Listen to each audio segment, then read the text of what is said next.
السلام علیکم ورحمت الله وبرکاته. محترم پوښتنه کړې ده چې موږ په خارج کې یو نو پتلونونه اغوندو. دغه کم خلکو سره چې موږ کار کوو د دې پر دې باندې ډېر باعث چې خامخا به مثلا پتلون اغوستی او سرتور سر ګرځو. دا لمونځ هم پتلانه کې کوو سرتور سر کوو.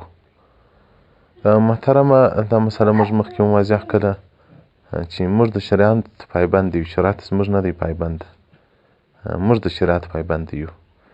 دا چې پخوا به کافران د مسلمانانو احکام او د مسلمانانو اقوال او د مسلمانانو عادات پر دې جاري کېدل چې یو کافر د مسلمان ملک ته راسي باید څنګه ګزاره وکړي. له بعده مرغه چې د مسلمانانو ضعف دی، اوس په اسلامي هېوادو کې د کافرانو کلچر و د دوی عاداتو د دوی رواجونو د دوی عادتونه عملي کېږي. نو د پتلون سره محترمه لمونځ مکروه دی او دغه رنګه سرتور سر لمونځ مکروه دی. خو ښه طریقه یې دا ده چې یو رومال دستمال در سره ګرځوئ چې هر وخت د لمانځه ټیم راسي نو پر پتلانه باندې دستمال لکه لنګ شکل دا ډول جوړوئ، نو به لمونځ به مو له کراهته خلاص شي. او په جیب کې یو خولۍ در سره ګرځوئ پر سر که وایستې. خو که سړی دین وکړي هر ځای کېږي.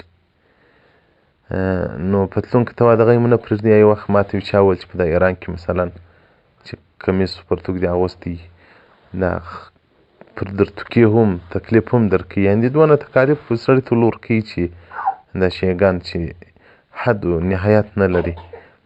نو ډول موږ هلته څه وکړو؟ نو لمونځونه هم په پتلونانو کې کوو. مال یو شی در سره ګرځوه، خو د یو کوچنی دستمال چې د پتلانه په جیب کې ځایېږي او هغه چې د لمانځه ټیم رالی لنګ ځین جوړوه. داسې کوچني دستمالونه شته چې لنګ ځین جوړېږي. نو چې لنګ دې ځین جوړ کړي برابر دې لمونځ له کراهت څخه خلاص شي. دغه یا اسانه لار ده. نور خو نو محترمه زه نه مجتهد یمه چې زه د ځانه څخه مسأله درکړمه. هغه مجتهدین و چې یو شی به د قرآن یا د حدیث څخه راوایستی. موږ چې د کتاب پر مخ باندې څه راته لیکلي د هغه پایبند یو، د هغه درته وایو. نو ځکه المحتار وایي داسې لباس اغوستل چې په هغه کې د بدن حجم معلومیږي.